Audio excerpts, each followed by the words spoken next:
Hajj ဝန်ကြီးဌာနဗီဇာမျိုးစားအားလုံးကိုကိုင်ဆောင်ထားသူများသည် Umrah လှုပ်ဆောင်နိုင်သည် Hajj နှင့် Umrah ဝန်ကြီးဌာနသည်ဗီဇာမျိုးစားအားလုံးကိုကိုင်ဆောင်ထားသူများသည် Saudi Arabia တွင်ရှိစဉ် Umrah ထုံတန်းစင်လာများကိုလှုပ်ဆောင်နိုင်ကြောင်းအတည်ပြုခဲ့သည်အဆိုပါဗီဇာများတွင်ကိုရေးကိုရာနှင့်မိသားစုအလဲပတ်ဗီဇာဤခရီးသွားဗီဇာအသွားအပြန်ဗီဇာအလုပ်ဗီဇာနှင့်အခြားဗီဇာအမျိုးအစားများပါဝင်ကြောင်းဝန်ကြီးဌာနကထုတ်ပြန်ထားသည်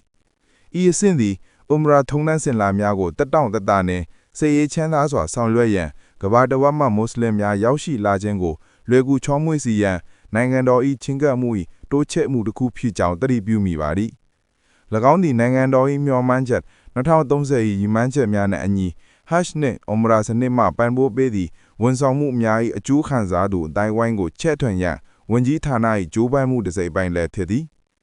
နိုင်ငံတော်၏မျှော်မှန်းချက်2030ကိုဓာတ်ရိုက်လှုပ်ဆောင်ခြင်းတို့သူများအတွက် Nusuk Umrah Platform ကိုမကြာသေးခင်မှာလွှင့်တင်ခဲ့ကြောင်းဝန်ကြီးဌာနကပြောကြားခဲ့သည်ဤ platform သည်ဖျားသွေးများကိုဤ platform သို့အလွယ်တကူဝင်ရောက်နိုင်စေကာထင်းလျော်တဲ့ package ကိုရွေးချယ်ကာသူတို့၏ Umrah ခွင့်ပြုမိန့်ကို electronic စနစ်နှင့်ထုတ်ပြန်ပေးပါသည်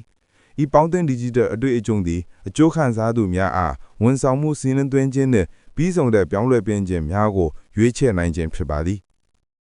ဤဒီမှတန်ရှင်းသောဝလီနှစ်ခု၏အိုထီမွန်ဘွားအစိုးရ၏ဂရီကဝတ်ကိုဖော်ပြပြီးဘုရင်ဆာမန်နှင့်အင်ရှင်မင်းစားနှင့်ဝန်ကြီးချုပ်မိုဟာမက်ဘင်ဆာမန်တို့သည်တန်ရှင်းသောဝလီနှစ်ခုကိုအလဲအပတ်တွားရောက်ကာသူတို့နှင့်ထုံတန်းဒလက်များကိုဘေးရင်းလုံခြုံသောဝင်းရင်အေးပတ်ဝန်းကျင်မှလှုပ်ဆောင်နိုင်စေခြင်းနှင့်အကောင်းဆုံးသောဝန်ဆောင်မှုများကိုပေးဆောင်ခြင်းသည် Sorry ဂရီကဝတ်များကိုဖော်ပြသည်